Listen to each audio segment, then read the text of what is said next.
National service scheme कुछ ऐसी चीज़ें हमारे एनजीओज़ हैं या कुछ ऐसी संस्थाएं हैं जो हमें हमारे नैतिक मूल्यों की तरफ ले जाती हैं। जैसे आपके एजुकेशन में ही भारत स्काउट एंड गाइड है, एनसीसी है, एनएसएस है। ये हमें बताते हैं कि हमको अच्छा नागरिक कैसे बनना है या आपका सर्वांगीण विकास किस तरह से हो सकता है।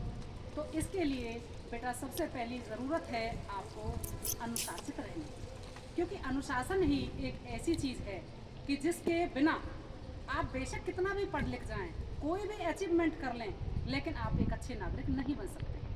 अच्छा नागरिक बनने की जो नींव है वो आपके अनुशासन पर टिकी हुई है, आपके कठिन परिश्रम पर टिकी हुई है कि आप कठिन परिश्रम करेंगे, परिस्थितियों से जूझेंगे, आप कोई भी रुकावट आएगी और उसकी परवाह किए बिना अगर जीवन में आगे बढ़ोगे तो बेटा कोई भी ताकत ऐसी नहीं है जो आपको कामयाब होने से रोक सकती है। संघर्ष ही जीवन है, शॉर्ट में कहा जाता है कि संघर्ष ही जीवन है।